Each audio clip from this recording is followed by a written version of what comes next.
마가복음 14장 53절에서 72절입니다.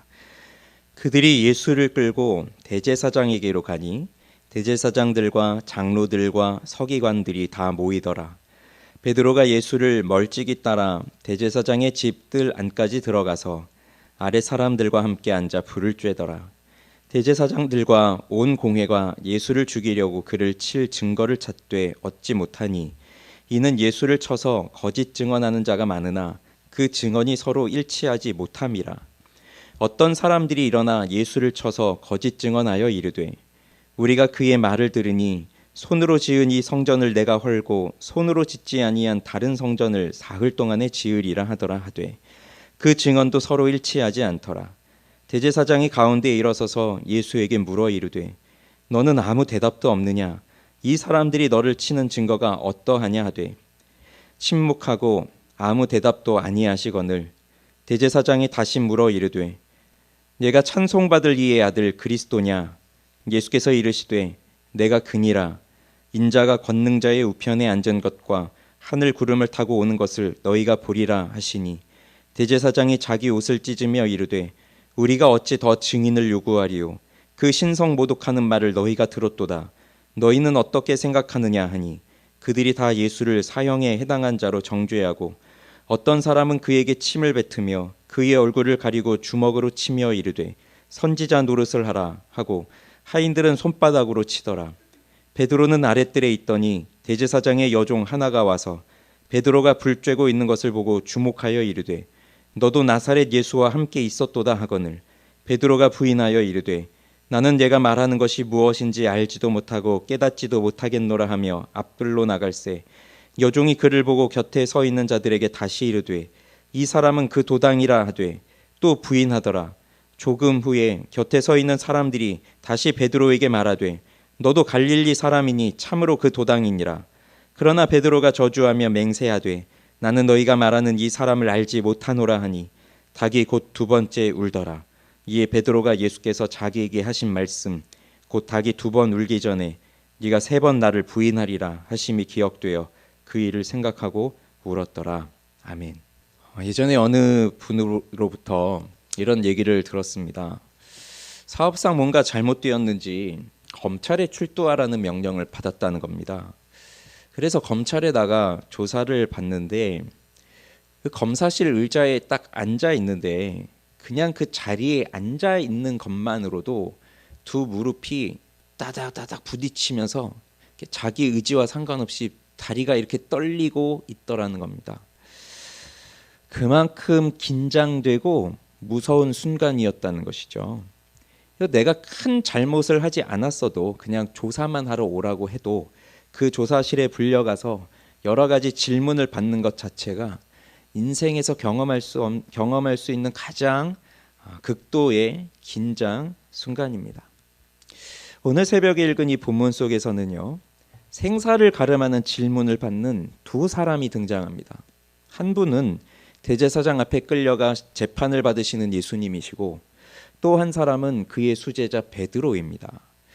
예수님은 이 재판에서 받은 질문에 대한 답을 하심으로써 자신이 누구이신지에 대해서 정확하게 말씀을 해주셨고 또 그건 베드로도 마찬가지였는데 베드로에게 주어진 질문에 대한 답을 통하여 베드로가 어떠한 사람이었는지 또 베드로뿐만 아니라 우리가 또 어떠한 존재인지를 드러내 주었습니다. 자, 먼저 예수님의 재판 장면으로 가보시죠. 예수님은 대제사장 앞으로 끌려가셨습니다. 거기에는 대제사장들과 장로들과 서기관들이 다 모여 있었습니다. 이들은 산헤드린 공회원들이었습니다. 산헤드린은 이스라엘의 입법, 사법, 종교 문제를 다루는 최고 정책 의결 기구였습니다. 이 산헤드린 공의회는 안식일을 제외하고 절기를 제외하고 매일 회의를 열었는데 그 회의는 아침부터 저녁까지 즉 해가 지면 회의는 끝냈습니다. 그리고 재판을 하게 될 경우에는 최소 두 명 이상의 증인이 나와야 했고 사형에 해당하는 판결을 내리게 될 경우에는 재심을 하게 되어 있었습니다. 한 번에 사형을 내리지 않았다는 것입니다. 그런데 오늘 본문 속에서 열리고 있는 이 재판을 보면 그동안 이들이 해오고 있던 원칙을 어기고 열린 재판입니다. 밤중이었죠. 그리고 유월절을 앞두고 있었기 때문입니다. 그리고 결과적으로 보면 사형에 해당되는 것을 한 번 더 재판을 해야 되는데 하지 않고 바로 넘겨버리죠. 그러니 이것은 예수를 잡아 죽이기 위해서 어떻게든 수를 쓰고 있는 이 사람들의 모습입니다.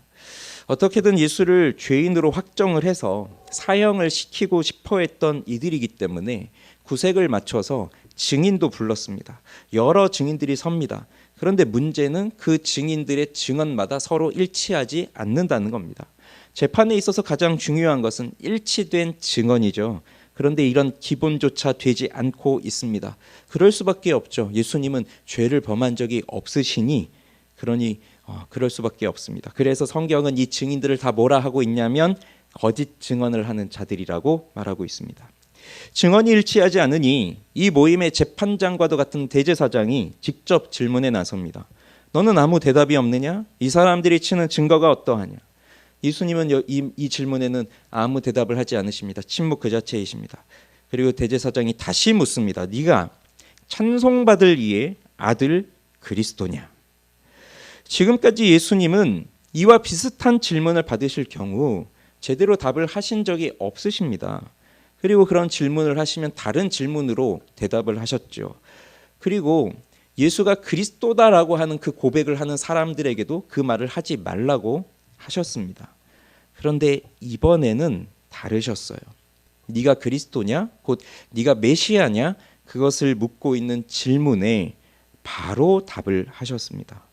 이렇게 답을 하십니다. 62절에 보시면 예수께서 이르시되 내가 그니라 인자가 권능자의 우편에 앉은 것과 하늘 구름을 타고 오는 것을 너희가 보리라. 이 말을 듣고 대제사장을 비롯해서 거기 있는 모든 사람들이 완전히 뒤집어졌어요. 왜죠? 그리스도다라고 하는 것이 뭐 그렇게 잘못된 것일까요? 자칭 그리스도다라고 하는 사람들이 예수님뿐만 아니라 여러 사람들이 있지 않았나요? 그런데 지금 예수님이 답하고 있는 이 말씀은 내가 그냥 메시아다 그 정도가 아니라 내가 곧 하나님이다 그 말을 하고 있는 답이기 때문에 그래요. 오늘 예수님이 하신 그 답변 62절 그 말씀 속에 보면 메시아라고 하는 단어도 없고 그리스도다라고 하는 단어도 없고 내가 하나님의 아들이다라고 하는 단어도 없어요. 그렇지만 여기 모여 있는 이 산헤드린 공의회 회원들은 이 말이 무슨 뜻인지를 다 알고 있습니다. 이스라엘 내에서 구약의 율법에 가장 능통한 사람들이 여기 다 모여 있는 것이니 지금 예수님이 62절에서 하고 계신 그 말씀이 무슨 뜻인지를 다 알고 있었던 거예요. 예수님의 말씀은 구약에서 메시아에 대해서 예언해주고 있는 수많은 말씀들이 있지만 그 중에서도 딱 2개의 구절을 가지고 와서 그 구절을 하나로 합쳐서 말해버린 겁니다.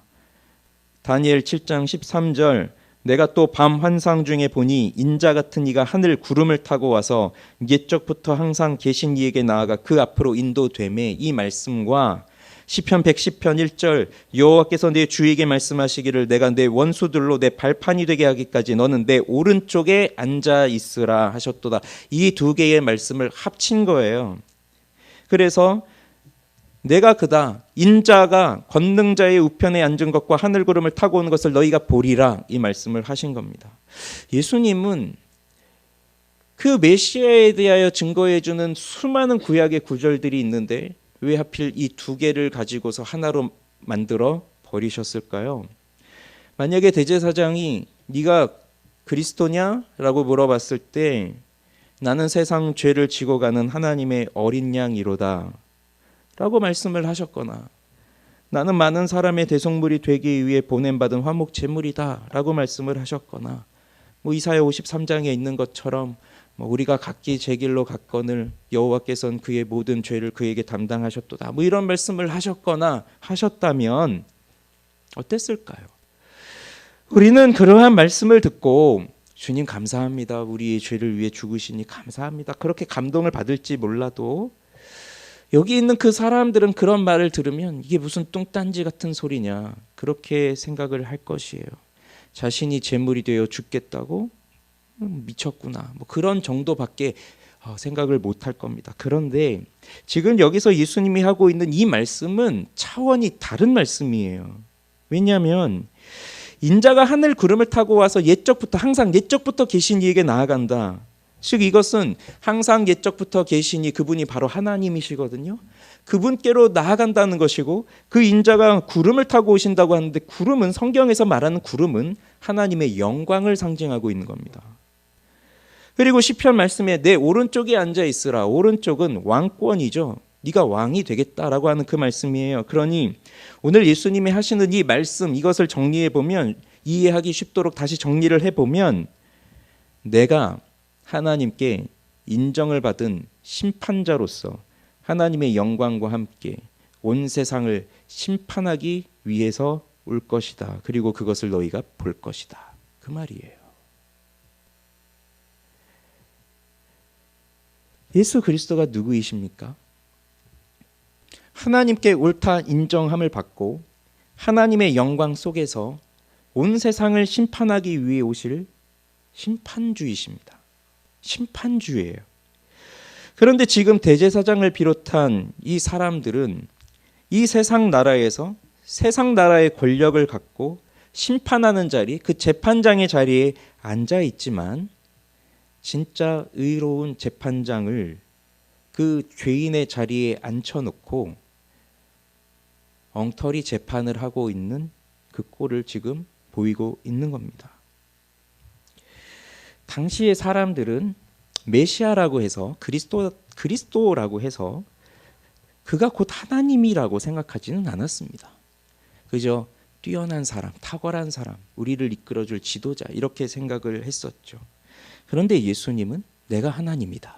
내가 하나님의 영광 속에서 너희들을 심판하러 올 것이다. 이런 말을 하고 있으니 대제사장은요, 그 말을 듣고 한 행위를 보십시오. 마치 자기가 하나님이 된 것처럼, 야, 이 사람이 하나님을 망령되이 일컫는 말을 행하고 있구나라고 하면서 자신의 옷을 찢습니다. 그러면서 분노를 쏟아냅니다. 그런데 속으로 쾌재를 부르지 않았을까요? 됐다. 넌 이제 끝났다. 넌 이제 죽었다. 너는 이제 벗어날 수 없다. 너는 신성모독이다. 이제는 증인도 필요 없고 혐의도 필요 없어요. 그 예수님이 혐의를 인정하신 거죠. 그런데 여러분, 가장 신사일 것 같고 가장 점잖을 것 같고 가장 친절할 것 같은 그 이스라엘의 최고 그 기관에 있는 그 사람들이 예수님의 이 말씀을 듣고 나서는 야수로 돌변합니다. 예수님을 향해서 침을 뱉고 얼굴을 가리고 주먹으로 때리고, 심지어 하인들도 예수님을 손바닥으로 때리고, 그리고 선지자 노릇을 하라고 합니다. 이게 뭔지 아시죠? 눈을 가리고 때린 다음에 선지자니까 다 알지 않냐? 우리 중에 누가 때렸는지 맞춰봐라. 그거 하고 있는 거예요. 의로운 심판자, 진정한 심판자, 하나님께 옳다함을 받은 심판자, 이분이 옳으시죠. 그렇다면 지금 저들이 잘못하고 있는 거죠. 그럼 이걸 어떻게 해야 합니까? 누가 가서 바로 잡아주어야 되지 않을까요? 너희들이 잘못됐다고? 여기서 그리스도께서 가지고 계신 그 의로운 심판자로서 그 의로움을 여기서 불을 뿜어내면서 드러내신다면 어떻게 될까요? 만약에 나에게 이와 비슷한 일이 일어났는데 나는 무죄해요. 나는 죄가 없어요. 그런데 나를 죄인이라고 취급하면서 자꾸 나를 몰아가요. 그런데 나는 그냥 보통 사람이 아니에요. 내가 재벌집 아들이에요. 또는 내가 대통령 아들이에요. 아니, 내가 왕의 아들이에요. 그렇다고 한다면 여러분 어떻게 할까요? 우리가 많이 듣던 말들 아닙니까? 너희들 내가 누군지 알아? 내가 이런 사람이야 하면서 나한테 손댄 사람들 가만두지 않겠어. 이렇게 하는 것들이 일반적인 일들이잖아요. 그래서 저는 그런 상상도 해보았어요. 예전부터. 예수님이 여기서 이런 일들을 당하실 때, 심지어 눈 가리고 때리고 나 맞춰봐 그랬을 때, 예수님이 가지고 계신 그 의로움의 성품, 그 정의로움이라고 하는 그 성품을 가지고 이런 막대하는 인간들을 보면서 그 자리에서 바로 영광의 구름이 하늘로부터 싹 내려오고 그 자리에서 공중으로 딱 떠서 봐라 이놈들아, 내가 바로 이렇게 영광스러운 구름을 타고 너희들을 심판하러 오는 하나님의 아들이다. 그런데 이렇게 까불어 하면서 그들을 싹 쓸어버리는 그런 모습을 저 상상을 해봐요. 저는 그게 정의라고 생각이 되니까. 이렇게 지금 하나님의 아들이신 예수 그리스도를 몰라보고 그냥 말로 하는 것이 아니라 그분을 때리고 주먹질하고 뭐 선지자 놀이 게임 이런 거 하고 있고 얼마나 그렇습니까? 그런데 우리 예수님은 전혀 그러지를 않으세요. 이분이 이루시는 정의의 시련은 어제 말씀드린 것과 같이 세상의 방식과는 완전히 다르기 때문에 그렇습니다. 이분은 하나님께 옳다함을 받았고 하나님의 영광 속으로 들어가기 위해서 가야 할 길이 있으신데 그게 바로 십자가의 길이죠. 그러니 생각해 보십시오. 하나님의 아들이 인간의 손에 매를 맞고 있습니다. 집단 구타를 당하고 있습니다. 게다가 선지자 게임 당하고 있습니다. 하나님의 입장에서 본다면 얼마나 수치스러운 일입니까? 있을 수도 없는 일인데 그것이 지금 일어나고 있습니다. 더 위대한 용서를 베푸시기 위해서. 그래서 진정한 왕이 등극하시는 하나님의 나라는 어떠한 나라인지를 보여주시기 위해서. 그래서 그분은 다른 질문에는 침묵하셨고 그리스도냐라고 하는 이 질문에는 자신의 정체를 숨김없이 드러내서 말씀해 주셨습니다. 그리고 자신에게 해를 입히는 저들의 폭력을 도살장에 끌려간 어린 양과 같이 그대로 받으셨습니다. 이어서 베드로를 보시죠. 베드로는 도망을 가다가 멀찍이 예수를 따라옵니다. 멀찍이 따라온다는 것은 예수님과 상관이 없는 것처럼 그렇게 남들 몰래 오고 있다는 것이죠. 그래도 의리가 있다고 해야 될까요? 다른 제자들 다 도망을 갔는데 예수님 잡혀가서 재판받는 그 자리까지도 따라온 것을 보면요, 본인도 그렇게 생각하지 않았겠어요? 그래도 예수님이 나를 가장 아껴주셨는데, 그리고 조금 전만 하더라도 나는 주를 부인할지언정, 나 주와 함께 죽을지언정 부인하지 않겠습니다. 그렇게 장담을 했었는데, 그래서 이 재판이 어떻게 끝나나 그 결과라도 봐야 되겠다, 그런 책임감을 가지고 나온 것일까요? 어쨌든 이 대제사장의 그 뜰에서 하인들과 함께 불을 쬐고 있는데 이 베드로에게 갑자기 질문이 던져집니다. 너도 나사렛 예수와 함께 있었도다. 근데 이 질문을 하는 사람이 예수님처럼 무슨 공회원, 그 회원들 높은 사람들이 아니라 그 자리에 있던 여종이었어요. 여종. 그런데 베드로는 이 질문을 받고 아니다라고 답을 했고요. 3번이나 그렇게 아니라고 했습니다. 심지어 저주하며 맹세까지 했습니다. 그러니 여기서 질문이 생겨요. 왜 베드로는 여기를 따라왔을까? 그리고 왜 3번이나 부인을 했을까? 그는 도대체 무엇이 두려웠던 것일까? 결과적으로 보자면 그는 죽음이 두려웠을 겁니다. 예수도 권력자들에 의해 붙잡혀서 저렇게 되고 있는데 자기 자신쯤은 뭐 소리 소문 없이 그냥 그 자리에서 죽을 수도 있다는 생각을 할 수도 있었겠죠. 그리고 좀 전에 자신은 칼을 빼들어서 대제사장의 종의 귀를 내리쳤으니 그런 혐의가 또 생기면 자기도 죽을 것이라고 하는 생각도 가졌을 거예요. 그래서 어떻게든 예수님에 대한 관심을 갖고 끝까지 가보려고 했지만 너도 나사렛 예수와 함께 있었도다라고 하는 그 질문을 듣는 순간 그 마음속에 감추어져 있었던 본심이 드러난 겁니다. 예수님의 제자라고 하는 그 가면 속에 감추어 두었던 것들, 그것도 예수님의 수제자라고 하는 그 자존심 속에 감추어 두었던 그 불안과 공포가 그에게 나오게 된 것이죠.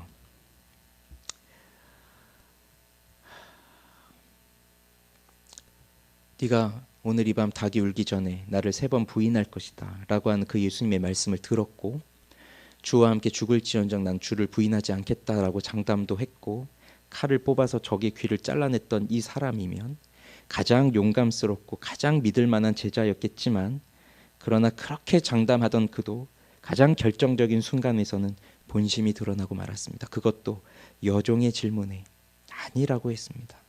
그리고 사람들을 피해서 가지만 또 쫓아오는 그 사람들의 계속된 질문에 그는 공개적으로 예수님을 부인했습니다. 우리에게 주어진 4개의 복음서가 모두 예수님께서 부활하시고 승천하신 이후에 그 이후로 한 10여 년, 20년, 30년 그렇게 지난 후에 그 복음서들이 쓰여졌으니 이미 초대의 교회가 형성되고 베드로는 이 교회의 가장 대표적인 중심적인 지도자로 자리를 잡고 있었던 그런 상황 속에서 이 복음서가 기록되었는데 이 4개의 복음서 모두가 베드로가 예수님을 3번 부인한 이 장면을 자세하게 기록하고 있습니다. 교회의 지도자인데요. 가장 최고의 지도자인데 그의 수치스러운 이 과거를 복음서는 다 기록하고 있습니다. 그러면 교회에 대한 신뢰도가 떨어지지 않을까요? 이 교회의 가장 대표격인 이 사람이 이런 일을 행하였구나. 오늘날 정치하는 사람들의 행태를 보면 과거에 했던 말 한마디가 그 사람의 발목을 잡아서 더 이상 정치를 할 수 없게 만들어버리는 그러한 일들이 정치하는 사람들, 지도자들에게 내려지는 판결인데, 교회의 가장 큰 대표자가 했던 일을 이렇게 다 드러내고 있습니다. 이것은 성경의 관심은 한 사람을 높이거나 한 사람을 영웅시하는 것이 아니기 때문에 그래요. 거기에 있지 않기 때문에 그래요. 베드로가 교회의 대표적인 지도자가 되었지만 그 역시 성령으로 변화되기 이전에, 성령으로 거듭나기 이전에는 여전히 그도 연약한 한 인간이며 그도 한 죄인에 불과하다라고 하는 것을 오늘 이 말씀에서는 분명하게 보여줍니다. 그러니 우리도 베드로도 이랬으니 우리도 충분히 이럴 수 있겠구나. 그래, 우리도 그렇게 사는 것이 당연하구나. 그런 것에 그러라고 우리에게 용기를 주라고 이 말씀을 주신 건 아니에요. 사실 베드로의 실패는 우리 모두가 다 경험하고 있는 실패입니다. 여러분, 우리는 살아가면서 예수님을 부인한 적이 단 한 번도 없습니까?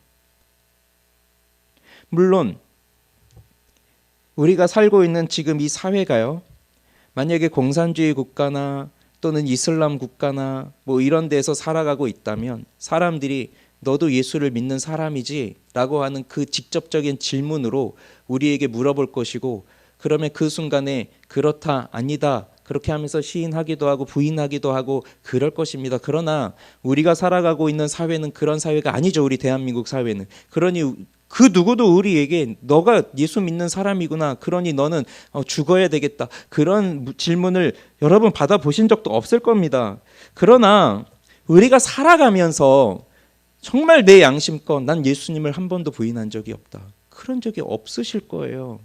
왜냐하면 어떤 때에는 내가 그저 예수를 믿는다는 것이 부끄러워서 말을 하지 않을 때도 있고, 뭐 어떤 사람들의 이야기를 들어보면 회사에 가서는 내가 그리스도인이라는 것이 드러나게 되면 그것 때문에 손해를 볼까봐 아예 내가 직장 생활 안에서는 내가 그리스도인이라고 하는 것 자체를 아예 밝히지 않는다는 사람도 있고, 또 어떤 사람의 입장에서는 내가 크리스찬이라는 게 밝혀졌을 때는 마음 놓고 죄를 못 지으니까 그러니까 나는 그것을 숨긴다 하는 사람들도 있습니다. 크리스찬이면 사람들이 보는 기준이 있으니까 내가 이렇게 하면 안 되는구나, 그것 때문에요. 괜히 양심 때문에. 그런데 그것보다 더 우리에게 실제적으로 주어지는 예수 그리스도의 부인은 이런 것 아니겠습니까? 내가 살아가면서 내 마음속에서 일어나는 일들이죠. 내게 여러 가지 유혹들이 임합니다. 그럴 때 그 유혹을 내가 붙잡고 그 유혹을 계속 생각하고 심지어 그것을 행할 때, 그 순간이 예수님을 부인하는 순간이 아닐까요? 너도 나사렛 예수와 함께하는 사람이지? 라고 묻고 있는 순간이 아니겠습니까? 그 순간이.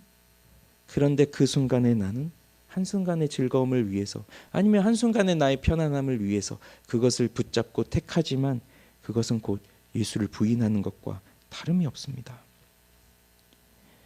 그러니 은밀한 우리의 삶의 부분에서 또는 영적인 부분에서 우리가 하나님의 자녀로서 그 하나님의 자녀다운 명예로운 삶을 살아가야 하는 정직한 신자여야 하지만, 그러나 무언가를 숨기게 되고 정직하지 못하게 되고, 때로는 미움이 있고 때로는 원망이 있고 때로는 방탕하기도 하고 때로는 육체의 욕심이 있기도 하고, 그래서 그러한 것을 붙잡고 살아가는 그 자체가 예수님을 부인하고 있는 순간입니다. 여기 이 베드로를 보십시오. 그동안 갈릴리에서 예수님을 만나고 그 사람은 배를 버리고 예수님을 따르는 제자가 되었습니다. 그런데 그 자기가 믿고 있던 그 예수라고 하는 분이 저렇게 붙잡혀 가버리셨습니다. 기적을 일으키는 예수님이셨지만 그 순간에는 너무나도 허무하게 붙잡혀 가셨어요. 기대가 크면 실망도 큰 법인 것처럼 이날 밤 베드로는 엄청난 충격과 허무함에 빠졌을 겁니다. 내가 왜 3년 동안 저분을 따라다녔지? 그동안 내가 행했던 이 3년의 시간은 뭐지? 내가 배를 버리고 내가 모든 것을 버리고 저분을 따라다녔는데 저분은 저렇게 붙잡혀가서 죽으면 이제 나는 뭐가 되는 거지? 그렇다고 해서 베드로가 예수님을 부인하는 것은 정상 참작될 수 없습니다. 세상은요, 우리를 점점 허무와 불안 가운데로 이끌어갑니다. 그리고 우리에게 계속적으로 질문을 던집니다. 너도 예수를 따르는 자지? 네가 예수를 따르는 자냐? 질문이 계속적으로 올 겁니다. 그리고 이 질문을 받을 때마다 우리는 불안함으로 갈 수도 있을 거예요. 왜냐? 여러분, 전쟁터에 나가는 군인들이 무엇이 무섭겠습니까? 내 머리 위로 날아드는 총탄도 두려울 것입니다. 그렇지만 그런 상황 속에서 내가 어떻게 대처해야 될지 나 자신도 나에 대해서 믿지 못하기 때문에 그것이 불안함으로 오는 거예요. 불안함이에요. 너도 예수를 따르는 자냐? 그 질문이 세상으로부터 주어질 때 내가 정말 예수 그리스도를 따르고 있는 사람이라고 한다면 그 질문이 두렵지 않을 것입니다. 그래, 내가 예수를 따르는 자다. 나는 그의 제자다. 그렇지만 우리 마음속에 뭔가가 불안한 것이 있고 뭔가가 제대로 그리스도인답게 살지 못하는 것이 있다면 너도 예수를 따르는 자냐라고 하는 그 질문이 비웃는 질문으로 우리에게 들려질 거예요. 그래서 이것은 너도 예수를 믿는 사람이지 라고 인정을 받는 질문이 아니라 너도 예수를 믿는 사람이라고? 너도 예수를 따르는 사람이라고? 너가? 그렇게 살고 있는 너가? 그런 질문으로 우리에게 다가올 거예요. 그게 사탄이 하는 주된 장기잖아요. 사탄은 네가 그렇게 살면서 너가 예수를 따르는 자라고? 너가 정말 예수와 함께 있는 자라고? 이렇게 우리 스스로를 인정하지 못하게 하는 정죄감을 던지는 그 질문을 계속적으로 던지면서 우리를 불안함에 계속적으로 빠뜨리고 하는 것이 그 사탄이 하는 일이에요. 그러면 우리는 이런 생각을 하겠죠. 그래, 이런 질문 자체가 없으면 좋겠다. 난 살아가면서 이런 질문을 받는 것이 너무나 불편하다. 그리고 이 질문을 받는 게 너무나 불안하다. 그런데 너도 예수와 함께하는 자냐라고 하는 질문을 받지 않는다면 그러면 도대체 그 사람은 무엇으로 자신의 정체성을 드러내겠습니까? 결국 우리의 정체성은 우리가 받는 이 질문 앞에 어떻게 대답을 하느냐에 달려 있습니다. 이 질문을 받기 싫다면 그건 기독교 신앙을 가지고 싶지 않다는 것과 다를 바가 없습니다. 그래서 우리가 기독교 신앙을 가지고 살기로 작정한 이상 우리는 늘 이 질문에 너도 그리스도, 너도 예수와 함께한 자냐? 라고 하는 그 질문에 답을 가지고 있어야 됩니다. 그렇지만 여러분, 우리가 기억해야 할 것은 여기에 대답을 준비하고 있다 하더라도 나를 믿어서는 안 됩니다. 베드로요? 가장 훌륭한 대답을 가지고 있었던 사람이에요. 주와 함께 죽을지언정 나는 주를 부인하지 않겠습니다. 이것보다 더 대단한 대답이 어디 있겠습니까? 그렇지만 막상 그 상황이 들어가니 오로지 자기 목숨만 챙기는 그 속물에 빠져버리고 마는 것이 베드로의 모습이에요. 그렇다고 베드로가 늘 이런 모습을 갖고 산 건 아니잖아요. 예수님을 잘 따라다니고 그랬던 사람이에요. 여러분, 바다를 누가 걸어갔습니까? 물 위를 걸어간 사람이 세상에 어디에 있습니까? 예수님이 물 위를 걸어오실 때 베드로는 나도 그 위를 걷게 해주십시오 하고 베드로도 잠시 예수님과 함께 그 물 위를 걸어갔던 사람이에요. 그만큼의 믿음의 사람이에요. 우리는 베드로를 욕할 수 없어요. 너 베드로 이 사람 왜 이렇게 비열하고 비겁하고 용기가 없냐 이렇게 말할 수 있는 사람이 아무도 없어요. 그러니 베드로는 그 상황 속에서는 자신이 가지고 있는 믿음으로 순수하게 예수님을 따라가는 사람이었지만 그러나 지금 이 순간에는 예수님을 부인하고 도망가는 그런 사람이 되어버렸어요. 자신의 약점이 그대로 드러났죠. 그럼 우리 어떻게 해야 됩니까? 나는 어떻게 해야 되죠? 나를 믿지 말아야 됩니다. 그리고 나의 계획도 믿지 마십시오. 내가 하는 준비도 믿지 마십시오. 네가 그리스도냐? 라고 하는 그 질문에 숨지 않으시고 당신의 정체성을 분명하게 내가 그니라 라고 말씀하시는 그 예수 그리스도를 의지해야 합니다. 이거밖에 없습니다. 그분을 믿는 것, 그게 우리가 할 수 있는 답입니다. 너도 예수와 함께 있었도다 라고 하는 질문이 주어지면 그렇다, 나도 예수와 함께 있는 자가 맞다. 예수님이 나와 같은 자와 함께 해 주셨다. 그렇기 때문에 내가 그와 함께 있었던 사람이다. 예수님이 나에게 먼저 다가와서 나를 찾아와 주셨고 나를 따르라고 말씀해 주셨고 그분이 먼저 나에게 손을 내밀어 주셔서 그분이 나를 받아 주셨기 때문에 그래서 내가 예수님과 함께 있을 수 있었다. 그렇게 말할 수 있어야 합니다. 그런데 더 놀라운 다음 이야기가 무엇인지 여러분 아십니까? 이렇게 3번이나 예수님을 부인한 베드로에게 예수님이 찾아가셔서 3번이나 너는 내 양을 먹이라 말씀하셨다는 겁니다. 베드로는 평생 이것을 잊지 못했을 거예요. 이 순간을요. 그렇게 부인하고 돌아섰을 때 닭이 웁니다. 그때 그 예수님의 말씀이 생각나서 나가서 펑펑 울었죠. 그것을 평생 잊지 못했을 거고요. 그 죄책감 속에 시달리면서 고기나 잡고 있던 이 사람에게 예수님이 찾아오셔서 내 양을 먹이라 라고 말씀하시는 그 순간 이 베드로는 그 예수님의 그 말씀을 평생 잊지를 못했을 겁니다. 그렇게 나의 죄와 나의 불결함, 부정직함, 비열함, 비겁함, 그 불안함, 그런 모든 것들을 예수님이 이미 다 알고 계셨잖아요. 이미 다 알고 계셨어요. 그리고 그것을 실제로 행하였던 자에게 오셔서 그대로 받아주셨어요.